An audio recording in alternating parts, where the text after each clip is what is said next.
तीसरा अध्याय भूमि गीत, श्लोक क्रमांक 1। श्री शुक उवाच दृष्ट्वा आत्मनि जये व्याघ्रान् नृपान् हसति भूरियम् अहो मा विजिगीषन्ति मृत्यो क्रीडन का नृपः। अब पीछे दोहराइएगा शब्दार्थ। श्री शुक उवाच, श्री सुखदेव गोस्वामी ने कहा, दृष्टा देख कर, आत्मनि अपने आप में, जय विजय में, व्यक्रान व्यस्त, नृपान राजाओं को, हसती हस्ती हैं, भू पृथ्वी, यम यह, अहो ओह, माँ मुझको, विजिगीषन्ति जीतना चाहते हैं, मृत्यु हो मृत्यु के, क्रीडनकः खिलौने, नृपः राजा। अनुवाद श्री प्रभुपाद जी के शिष्यों के द्वारा।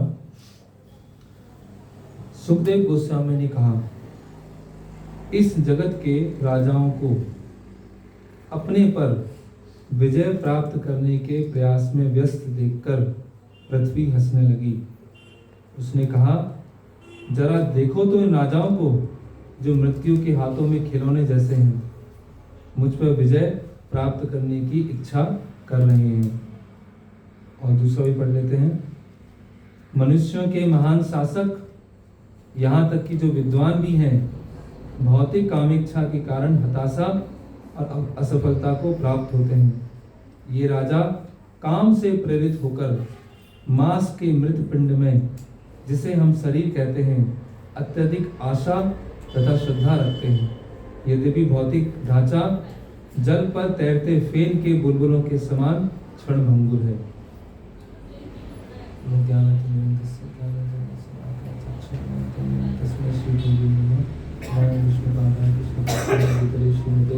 भक्तिवेदांत स्वामी निधि नामने नमस्ते सारस्वते देवे गौरवाणी प्रचारे निर्विशेष शून्यवादी पाश्चात्य देशे तारणे।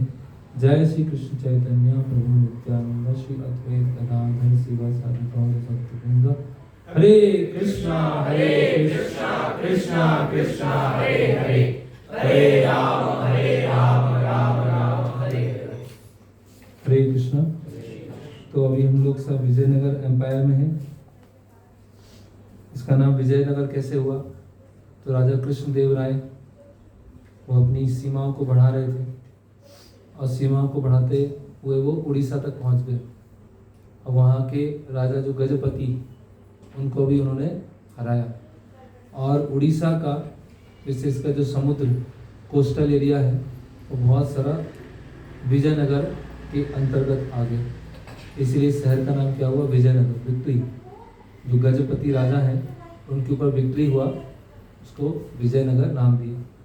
तो ये कल हमने सुना था वो गाइड से, 230 वर्षों तक ये विजयनगर एम्पायर रहा। 4 वंश, अलग अलग वंश आए हैं राजाओं के। और राजा कृष्णदेव राय के समय ये विजयनगर एम्पायर पीक पे पहुंच गया अपने डेवलपमेंट पर। और एक राजा थे लास्ट में, राम राय। तो राम राय राजा जो थे 90 वर्ष के थे। और पास में बहमनी सुल्तान के 5 राज्य थे। तो पांचों पहले एक ही साथ होते थे, लेकिन राजा कृष्णदेव राय ने पांचों जो एरिया एक था उसको तोड़ दिया, छोटे छोटे भागों में तोड़ दिया। तो पांचों के कॉमन दुश्मन थे विजयनगर एम्पायर। हालांकि पांचों का आपस में नहीं बनता था, लेकिन पांचों के कॉमन एनिमी कौन थे? ये यहाँ पर विजयनगर एम्पायर। तो पांचों ने एक साथ हमला किया विजयनगर पर।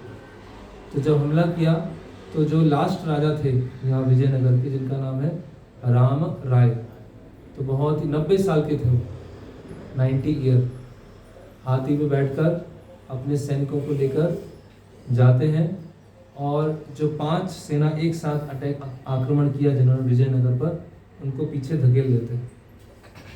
तो पहला इस तरह से वॉर होता है। फिर जब सेकेंड टाइम अटैक होता है, उससे पहले राजा राम राय के 2 प्रमुख सेनापति जो कि मुस्लिम बैकग्राउंड से होते हैं, उन्होंने इस आधार पर मना कर दिया युद्ध लड़ने से कि अब हिंदू राजा का साथ नहीं दे सकते, जबकि वो राम राय के ही 2 मुख्य सेनापति थे। और ऐसा इतिहासकार बताते हैं कि राम राय के कोई खास पारिवारिक सदस्य थे, उन्होंने राम राय से बहुत ईर्ष्या करते थे कि मुझे राजा नहीं बनाएगा और ये राजा है। इसीलिए उन्होंने अंदर अंदर ऐसे विश्वासघात करके उन 2 मुस्लिम सेनापति को सामने बहमनी सुल्तानों के बीच में भेज दिए। जब वो वहाँ पहुँचे, सारे रहस्य बता दिए और फिर बहमनी सुल्तान है बहुत जोश के साथ आते हैं, आक्रमण करते हैं और एक तोप चलाते हैं और तोप के गोले से क्या होता है, जिस पर राम राय बैठे हुए थे जिस हाथी पर, उसके पास में गिरता है ना। तो हाथी के आसपास उनके जो अंगरक्षक होते हैं राम राय के, वो पूरी तरह से डिस्ट्रॉय हो जाते हैं, खत्म हो जाते हैं। तो एक तरह से राम राय क्या हो गए, निहत्थे हो गए। निहत्थे मतलब आसपास के अंगरक्षक नहीं बचे। तो वो सुल्तान था जो मेजर, आने लगता है, पास में आता जाता है और राम राय भी पास में आते जाते बहुत बहादुरी से युद्ध लड़ते हैं और बाद में वो हाथी को भी मार देते हैं और राम राय को पकड़ लेते हैं। और राम राय को पकड़ने के बाद उनको यहाँ से पास में एक जगह है बीजापुर के सुल्तान के पास ले जाया जाता है और बीजापुर का सुल्तान बोलता है कि अभी कैसे हैं आप, है ना, मजाक उड़ाते हुए, कैसे हैं आप। तो राम राय कुछ भी नहीं बोलते हैं और वो सुल्तान होता है अपने हाथ से उनका गला काट देता है राम राय का। और इस तरह से विजयनगर एम्पायर उस दिन खत्म हो जाता है। और फिर 5 के 5 सुल्तान एक साथ यहाँ हम्पी पे आक्रमण करते हैं और जितने मॉन्यूमेंट्स थे, जितने मंदिर थे, डीटीज थे, सबको तोड़ना जलाना चालू करते हैं। और ऐसा बताया जाता है कि हम्पी में जो मार्केट लगता था, है ना, इतना धन था कि सोना, चांदी, हीरे, रत्न वैसी मार्केट में बिकते थे, इतना यहाँ का ऐश्वर्य था। और एक पुर्तगाली व्यक्ति यहाँ व्यापार करने आया था, तो उसने कहा था कि इटली की राजधानी जो रोम है, उसकी तरह से ये हम्पी का ऐश्वर्य है ना। और भारत का कुछ समय के लिए जब राजा कृष्णदेव राय का राज्य चल रहा था, उस समय का सबसे धनी राजधानी थी हम्पी, है ना। और मुगल्स ने जो भारत में आक्रमण किया और अलग अलग जगह उन्होंने हथियाना चालू किया और अपनी राजधानी को दिल्ली बनाया, लेकिन पूरे भारत को उन्होंने जीत लिया था। केवल राजा कृष्णदेव राय का राज्य बचा हुआ था, विजयनगर बचा हुआ था। तो सारे जो सुल्तान हैं दिल्ली के, वो विचार कर रहे थे कि दक्षिण में कैसे प्रवेश किया जाए। दक्षिण के सामने वो बैरियर बना हुआ है विजयनगर एम्पायर। और जैसे ही राम राय जो राजा होते हैं उनकी मृत्यु होती है, तो सारे सुल्तान दक्षिण भारत में प्रवेश कर जाते हैं और हम्पी को महीनों तक लूटते हैं। दिन नहीं, कई महीने तक लूटते रहते हैं और पूरा धन लेके चले जाते हैं। तो इस तरह से इसका, और विजयनगर एम्पायर केरला, कर्नाटका, फिर तमिलनाडु, कुछ भाग आंध्र प्रदेश, फिर यहाँ का उड़ीसा का कोस्टल एरिया, है ना, यहाँ तक वो पूरा विजयनगर एम्पायर फैला हुआ था। तो अब केवल हिस्ट्री की जो बुक्स हैं उसमें रह गया, करेक्ट। हम में से काफ़ी लोगों को पहले हम्पी का नाम भी नहीं सुना होगा, सुना था? किसने यात्रा से पहले हम्पी का नाम नहीं सुना था? तो बहुत सारे डिवोटीज, ऑलमोस्ट 60-70% ने हम्पी का नाम नहीं सुना। लेकिन जिस समय विजयनगर रहा होगा और जिस समय राजा कृष्णदेव राय रहे होंगे, उस समय कितना प्रसिद्धि होगी इसकी। और आज क्या हो गया, खंडर में चेंज हो चुका है। खंडर ही बचे हैं ना यहाँ पर, लोग खंडरों को देखने आते हैं।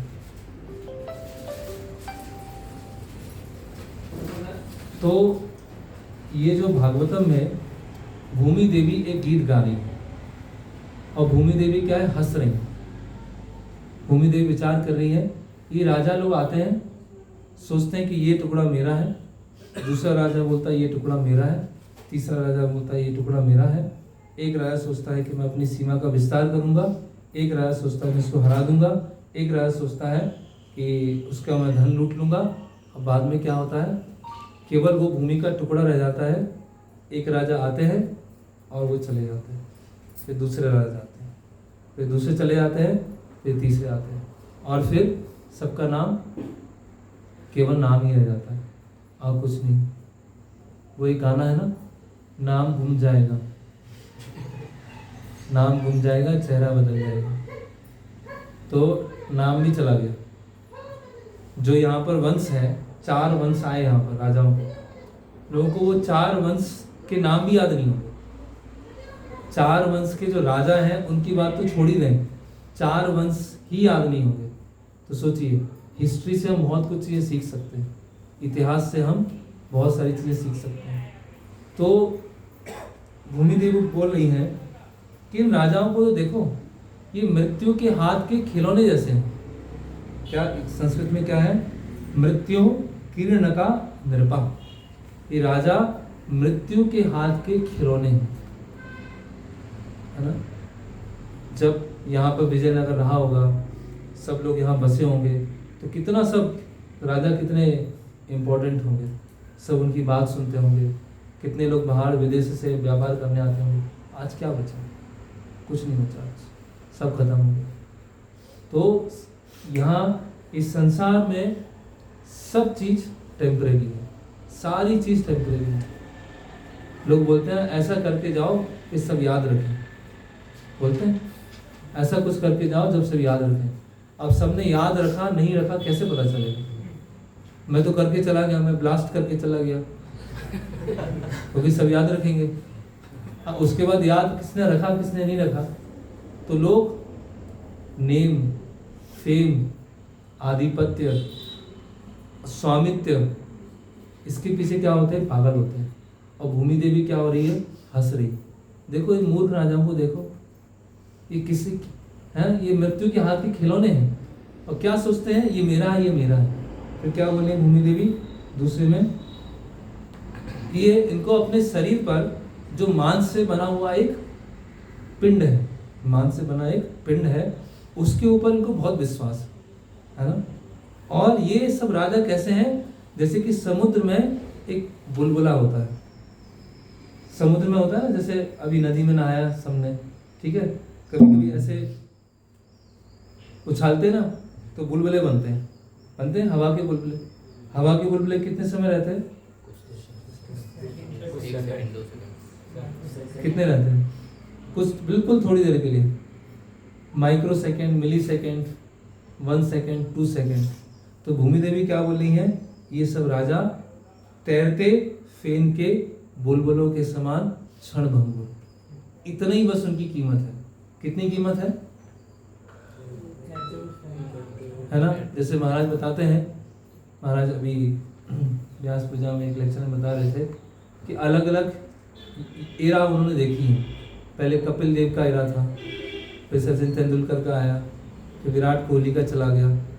तो लोग आते हैं और चले जाते हैं, अब कोई याद नहीं रखेगा।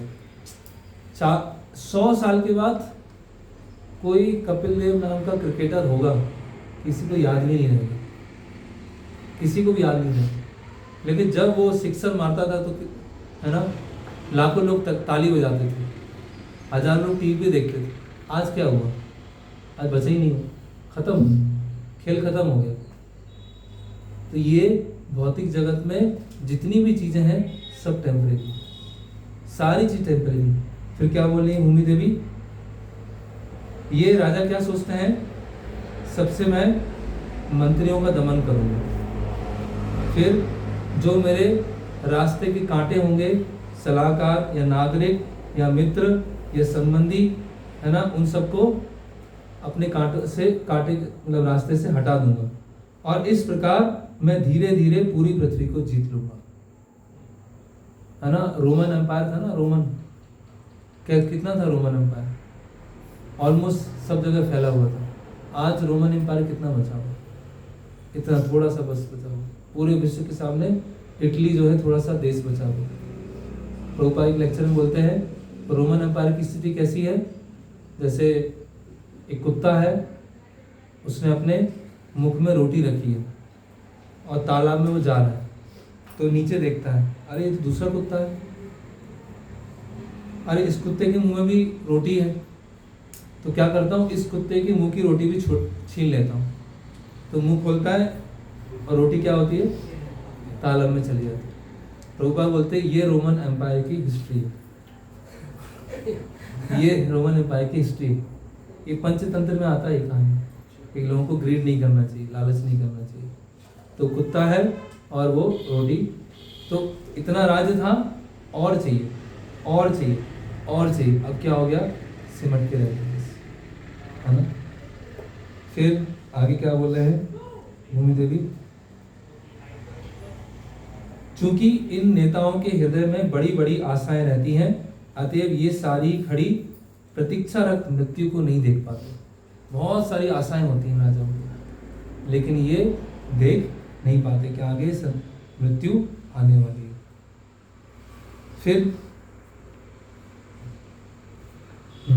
फिर भूमि देवी क्या बोली है कि भूतकाल में बड़े बड़े राजा आए, बड़े बड़े वंश आए और उन्होंने मुझे जीत लिया, और फिर असहाय अवस्था में एक दिन की मृत्यु हो गई। और जो वर्तमान में राजा है वो भी सोचते हैं कि मैं जीत लूंगा पृथ्वी को, मैं राजा बन जाऊंगा, मैं प्रधानमंत्री बन जाऊंगा, मैं चीफ मिनिस्टर बन जाऊंगा। उनकी भी स्थिति कैसे होने वाली है जो पहले राजाओं की। और भूमि देवी बोलती है कि भविष्य में भी ऐसे मूर्ख बहुत सारे आएंगे जो सोचेंगे कि मैं भूमि का एक हिस्सा रख लेता हूँ। कोर्ट में आजकल सबसे अधिक जो मामले आते हैं वो किसको लेके आते हैं? जमीन को लेके आते हैं ना। अरे वो 1 मीटर मेरा यहाँ तक था, बोलता नहीं मेरा 1 मीटर नहीं था, है ना। भाई भाई लड़ गए आपस में, है ना। किसी का वो है, संपत्ति है कि दुकान भी है, घर भी है और ज़मीन भी है, खेत भी है, अब बंटवारा करना है। 3 भाई हैं, तो तुमको घर मिल जाएगा, तुमको ज़मीन मिल जाएगी, तुमको दुकान मिल जाएगी। अब तीनों भाई लड़ रहे हैं, अरे मुझे छोटा मिल गया, उसको इतना क्यों मिला, इसको घर क्यों मिला, मुझे दुकान क्यों मिली। भाई तीनों ही निपट जाएंगे, तीनों ही खत्म हो जाएंगे।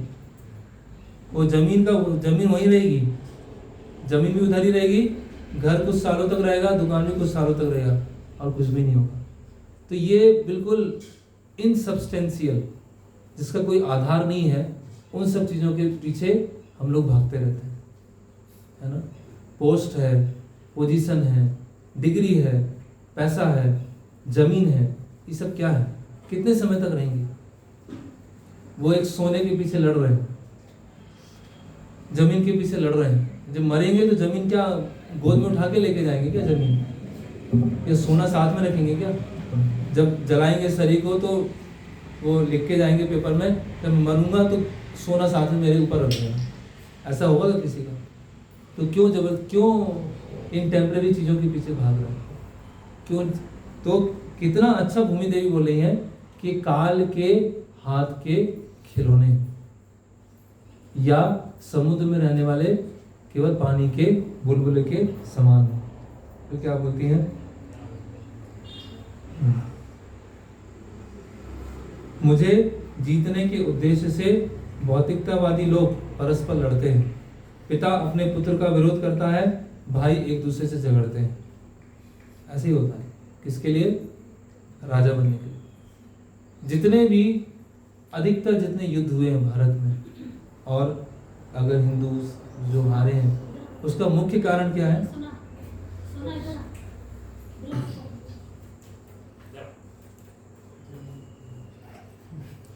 उसका मुख्य कारण क्या है कि अंदर के लोग बिक गए। जो अंदर के विश्वास पात्र लोग थे वो लोग बिक गए। क्यों बिक गए वो लोग? क्या करेंगे? मुगल्स आए, ब्रिटिशर्स आए, अभी उस समय वो था मोनार्की थी, तो राजा के मंत्री को पकड़ा, देखो तुम हमें सब बता दो क्या चल रहा है, हम राज्य को जीत कर आधा तुम्हें दे देंगे। अभी तुम मंत्री हो, तुम राजा बन जाओगे। अभी तुम नौकर हो, फिर राजा बन जाओ। तो ठीक है, बढ़िया, कर देते हैं विद्रोह, बता देते सारे राज। तो इस तरह से बस पूरी हिस्ट्री में यही चल रहा है, पूरे इतिहास में चल रहा है। अब क्या बोलेंगे, राजनीतिक लोग एक दूसरे को ललकारते हैं, ये सारी भूमि मेरी है। भूमि देवी बोलती, अरे मूर्ख, ये तुम्हारी नहीं है। क्या बोल रही भूमि देवी, अरे मूर्ख, ये तुम्हारा जमीन तुम्हारा नहीं है, तुम मत सोचो तुम इसके स्वामी हो, तुम इसके मालिक हो। इस प्रकार वे एक दूसरे पे हमला करते हैं और मर जाते हैं। अभी राजाओं की लिस्ट है पूरी, कम से कम 20-25 राजा होंगे इसमें। अब भूमि देवी क्या बोल रही हैं, तो यहाँ पर प्रभुपाद जी किसी से बताते हैं कि इन सब राजाओं का नाम क्यों लिखा है, इन सब राजाओं का नाम क्यों लिखा गया है, बस नाम ही है, कुछ नहीं है ना। अभी जब भारत आज़ाद हो रहा था, पॉलिटिकल इंडिपेंडेंस, तो उस समय वाइस राय है, उससे पहले भी बहुत सारे ब्रिटिशर्स ने अपने रिप्रेजेंटेटिव्स को भेजा था। वो हिस्ट्री की बुक्स में हम पढ़ते हैं। अब कोई याद रखता है उनको, माउंटबेटन, किसी को याद है ना। अभी लहर चली है हमारे प्रधानमंत्री का, 200 साल बाद कोई याद नहीं रखता। ये सब इतिहास के पन्नों में सब खत्म हो जाए। इसीलिए व्यक्ति क्या सोचता है, कौन सी चीज़ है जो हमेशा साथ में रहने वाली है, कौन सी चीज़ है जिसको मृत्यु के साथ अपने साथ में ले जाऊंगा। क्यों हम सोचेंगे बहुत बड़ा बनना है, बहुत बड़ा बनना है, बहुत कुछ करना है, क्या होगा उससे, क्या क्या साबित कर लेंगे। इतने बड़े बड़े राजा हो गए, पूरा साउथ इंडिया जीत लिया, सोचो आप, पूरा साउथ इंडिया जीत लिया। और क्या स्थिति है आज, क्या एक पेज में लिखा हुआ, लाइन लिखी हुई है, इतने में आए, इतने में मरे, ये किया, कैनाल बनाया, नदी बनाई, ये किया, हो गया, बस हिस्ट्री खत्म। तो सोच रहे क्या ना, तो क्या बताया गया है, स्मरण नित्य अनित्यता, कि हमेशा ये स्मरण करना चाहिए, हमेशा नित्य रूप से ये स्मरण करना चाहिए कि यहाँ सब कुछ अनित्य है। नित्य रूप से हमेशा स्मरण करना चाहिए कि यहाँ सब कुछ अनित्य है। क्या करेंगे हम, क्या मान लो डिग्री आ भी गई, घर बन भी गया, कार आ भी गई, बंगला आ भी गया, होगा क्या उससे? मृत्यु की बात क्या साथ ले जाएंगे? टायर, वो कार का टायर ले जाएंगे क्या साथ में, या जमीन के वो पेपर ले जाएंगे साथ में? क्या करेंगे? एक बार महाभारत में एक लोमस ऋषि, तो लोमस ऋषि के पूरे शरीर पे बाल थे और उनको वरदान था कि शरीर का जब एक बाल गिरेगा तो ब्रह्मा जी का एक दिन पूरा होगा। जब शरीर का एक बाल गिरेगा तो ब्रह्मा जी का एक दिन पूरा होगा। तो लोमस ऋषि किसी पहाड़ी पर तपस्या करते थे। तो लोगों ने बोला कि आप अपने लिए घर नहीं बनाते हैं, आप पूरा पहाड़ी पर है, बारिश हो रही है, गर्मी है, सर्दी है, ऐसे क्यों कर रहे हैं तपस्या? बोले घर बना के क्या करूँगा? बोले घर बना के रहेंगे। बोले घर तो नष्ट हो जाएगा। वो नष्ट हो जाएगा? बोले हाँ, वो तो टेम्परेरी है, वो तो क्षणिक है, वो तो आज है कल नहीं रहेगा। तो जो हमेशा रहेगा उसके लिए प्रयास करो ना। अभी उनकी आयु कितनी है कि शरीर में कितने बाल होंगे? लाख तो होंगे कम से कम। तो ब्रह्मा जी के लाख दिन निकल जाए, ब्रह्मा जी के लाख दिन जब निकल जाएंगे तब लोमस ऋषि की मृत्यु होगी। और लोमस ऋषि क्या बोला कि मैं बना के क्या करूँगा? तो इसीलिए प्रभुपाद अपने एक तात्पर्य में एक श्लोक के तात्पर्य में लिखते हैं, विजन ऑफ इटर्निटी, कि नित्यता की दृष्टिकोण से हर चीज को देखना चाहिए। क्या मैं ये जो कार्य अभी कर रहा हूँ ये मेरा नित्य रूप से जो मुझे बेनिफिशियल होने वाला है उसमें क्या वो फायदा करेगा कि नहीं करेगा? विजन ऑफ इटर्निटी, नित्यता के दृष्टिकोण से। 13वें अध्याय में एक श्लोक आता है भगवत गीता। तो हमें अपने ऊपर कौन सा चश्मा लगाना चाहिए? इटर्निटी का। हर चीज को इटर्निटी से देखो, क्या चीज इटर्नल है, क्या टेम्परेरी। ये टेम्परेरी है, इंटरेस्ट नहीं है। ये टेम्परेरी है, इंटरेस्ट नहीं है। ये टेम्परेरी, कोई इंटरेस्ट नहीं। ये नित्य है, हाँ ये भगवान का नाम नित्य है, और भगवान स्वयं सत चित आनंद है। भगवान की सेवा नित्य है। जो नित्य है उसको पकड़ के रखना, जो टेम्परेरी है उसको कितना ही पकड़ के रखेंगे वो चला जाएगा, है ना। जैसे राजा चित्रकेतु महाराज की स्टोरी में आता है, जैसे एक ट्रेन है, ट्रेन में 8 लोग साथ में बैठते हैं, ठीक है। अभी हम सब होश पेट से बैठेंगे,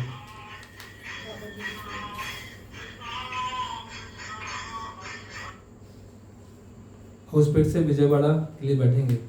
तो 8 लोग साथ में बैठेंगे, एक किसी स्टेशन पे उतर जाएगा, एक किसी स्टेशन पे उतर जाएगा, एक अगले पे उतर जाएगा, एक अगले पे उतर जाएगा। जब जिसका स्टेशन आएगा उसको वहाँ उतरना ही होगा। बस संसार में इतना ही देर का संबंध है, चाहे वो स्वजन हो, चाहे माता पिता हो, चाहे अड़ोसी हो, चाहे पड़ोसी हो, कोई भी हो, इतनी देर का संबंध है। और हम कितना महत्वपूर्ण देते हैं, इसने मुझे ऐसा बोल दिया, अरे बोल दिया तो बोल दिया, इससे क्या हो गया? अगर बोल दिया तो क्या हो गया? आपकी जो नित्य जर्नी चल रही है उसमें कुछ प्रॉब्लम आया है क्या? आप टेम्परेरी चीज को इतना इंपॉर्टेंस क्यों दे रहे हैं? आप जो संसार की जो क्षणिक चीजें हैं उसकी इतनी महत्वपूर्णता क्यों दे रहे हैं? इतनी महत्वपूर्णता इसीलिए दे रहे हैं क्योंकि नित्यता के बारे में पता नहीं। इतनी महत्वपूर्णता इसलिए दे रहे हैं क्योंकि पता होने के बाद भी नहीं पता है। और फिर चित्रकेतु महाराज के उसमें आता है कि जैसे नदी में कुछ लकड़ियां एक साथ मिलती हैं और फिर वो चली जाती हैं, बस इस संसार के संबंध इसी तरह से है। तो विजन ऑफ इटर्निटी, नित्यता की दृष्टिकोण से हमें सब चीजें देखना चाहिए। तो उसी तरह से अगर हम ये विचार करें कि मनुष्य की आयु अगर 100 वर्ष है, तो देवी देवताओं के परिप्रेक्ष्य में मनुष्य की आयु क्या है? बहुत बहुत छोटी है। और ब्रह्मा जी के दृष्टिकोण से देखें तो मनुष्य की आयु कैसी है? कुछ है ही नहीं, है ना। ब्रह्मा जी को वासी आएगी और प्रलय हो गया, प्रलय हो गया, दूसरा षष्ठी बन गई, इतना है ना। ब्रह्मा जी उवासी लेंगे और इतने सारे लोग बन जाएंगे, इतने सारे लोग मर जाएंगे, है ना। जैसे वो बारिश के मौसम में कीड़े का जन्म होता है रात्रि में बड़ा होता है, फिर थोड़ा सा और बड़ा होता है, फिर उसकी शादी होती होगी, फिर बच्चे होते होंगे, फिर स्कूल जाते होंगे, फिर होमवर्क करते होंगे, उसका चिंता रहती होगी। फिर जो बच्चे उनका विवाह भी कराना है, उसकी भी चिंता है। फिर अपना घर जो जहाँ पे कीड़े रहते हैं उसका जो प्रॉपर्टी का वो भी कराना है, रजिस्ट्रेशन कराना है। और जैसे सुबह होती है मृत्यु हो जाती है। बस कितने समय का जीवन है? 12 घंटे का। 12 घंटे के जीवन में इतना प्लानिंग कर रहा है वो कीड़ा। तो अगर मनुष्य को कीड़े की भाषा समझ में आ गई और कीड़ा प्लानिंग कर रहा है, अरे यार प्रॉपर्टी के पेपर कैसे मिलेंगे और इस व्हीकल को तो ठीक करना है ना, और ये बच्चे तो बहुत शैतानी कर रहे हैं, तो इनके लिए कौन सा अच्छा सा स्कूल ढूंढ, ये सब खत्म। जैसे ही सुबह हुआ सब खत्म। तो उसी तरह से जो मनुष्य का जीवन है, अब तो क्या है, कलयुग की कृपा से अब तो और छोटा होता जा रहा है। पहले तो 95, 100 होता था, अब क्या हो गया 60, 65, 70, और फिर क्या होगा, एक चुटकी बजाय खत्म, ऐसा जीवन। और महाविष्णु तो एक श्वास छोड़ते हैं पूरा सृष्टि बन जाता है, और श्वास लेते हैं सारा सृष्टि अंदर चला जाता है। तो कहने का मतलब क्या है कि व्यक्ति को, है ना, इस भौतिक जगत में बड़ा बनने का प्रयास नहीं करना चाहिए, है ना। ऐसे हम लोग जब टेम्पल कंस्ट्रक्शन के लिए अलग अलग मंदिर गए थे तो वहाँ बहुत सारी अलग अलग हवेलियाँ थी।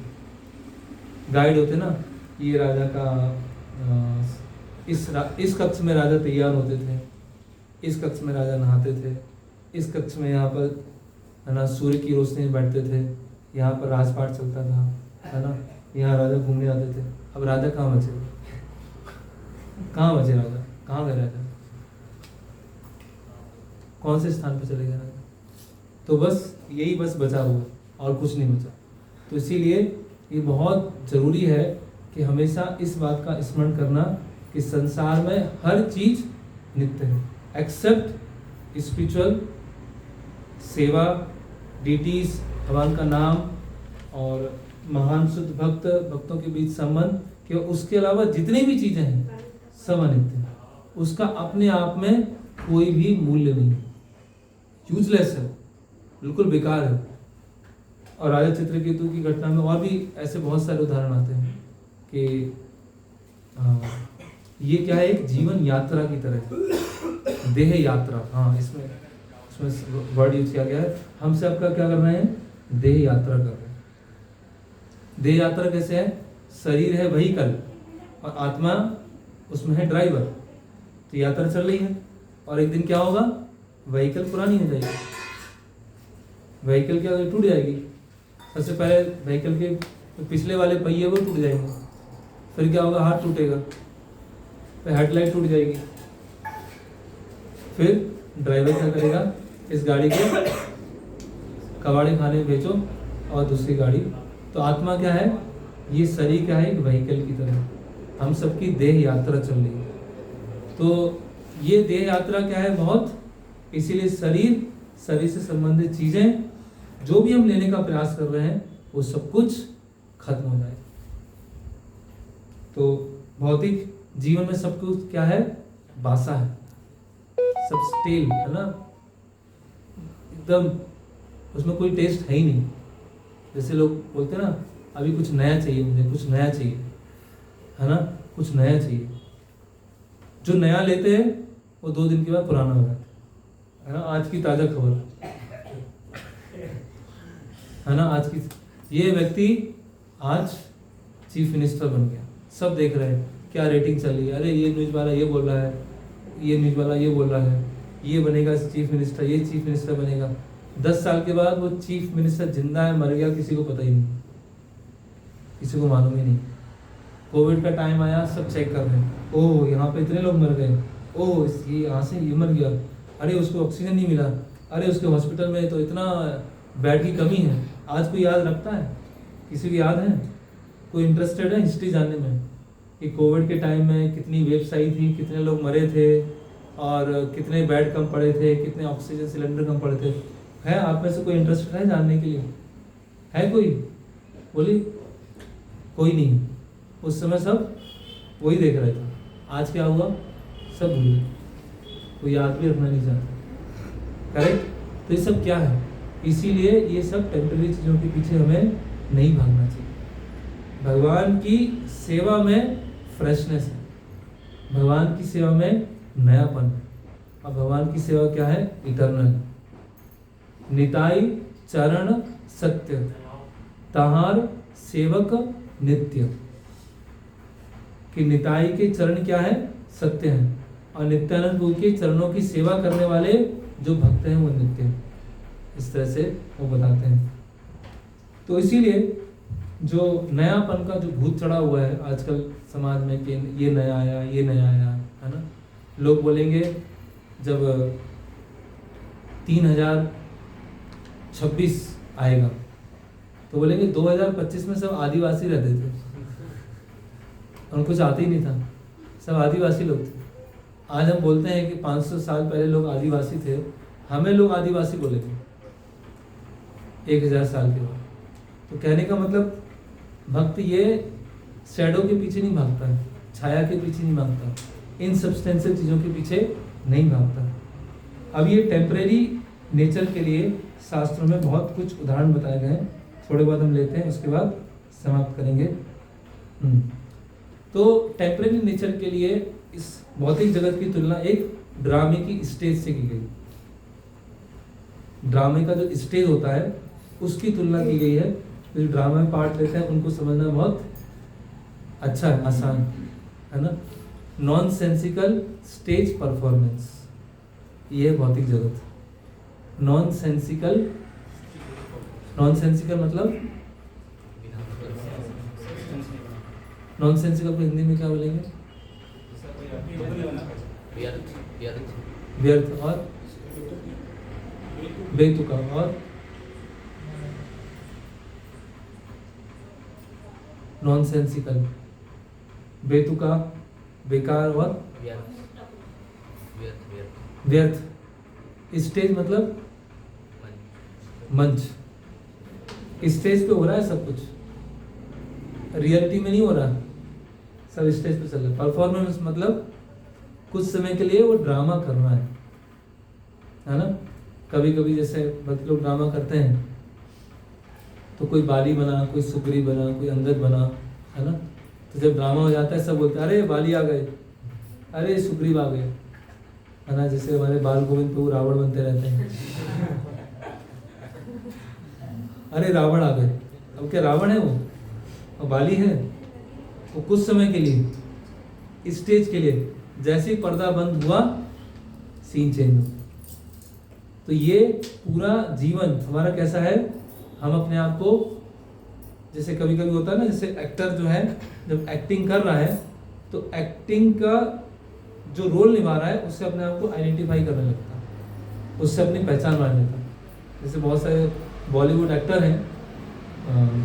मैं जब कोविड के टाइम पे महाभारत आती थी तो ऐसे एक बार यूट्यूब पे स्क्रॉल करते करते कोई इंटरव्यू आया जिसमें बताया था कि कोविड के टाइम पे लोग कितना महाभारत और रामायण देख रहे थे।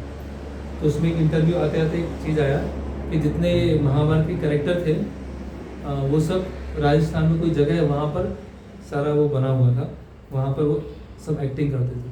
तो एक बार जयपुर आए वो लोग और किसी ने अपने घर पे इनवाइट किया, तो सब डाइनिंग टेबल पे बैठे हुए थे। तो क्या हुआ, द्रौपदी का रोल जो किया है वो बैठी हैं, जो दुर्योधन का रोल किया वो बैठे हैं, और भीम का रोल किया वो बैठे हैं।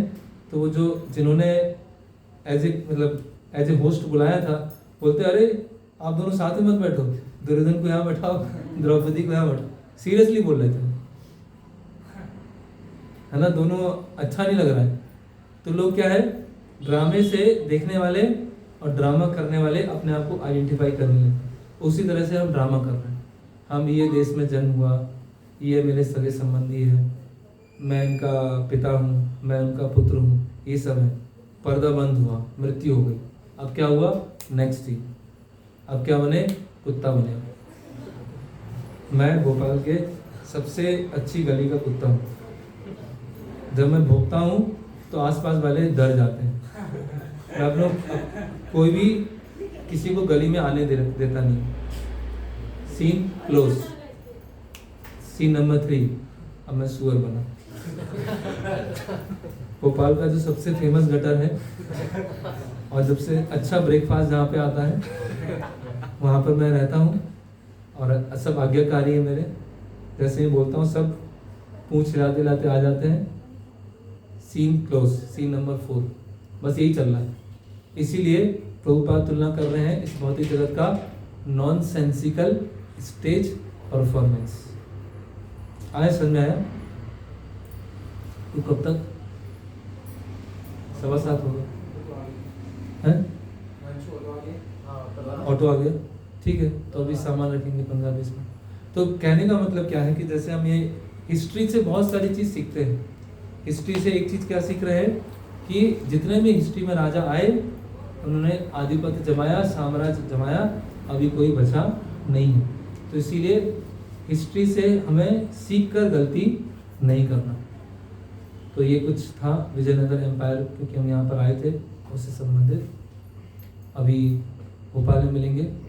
हरे कृष्णा कृष्णा कृष्णा हरे हरे, हरे राम राम राम हरे हरे। भगवान श्री रामचंद्र की जय, किष्किंधा धाम की जय, श्रीमद् भागवतम की जय, श्रील प्रभुपाद की जय। गौर प्रेमानंदे।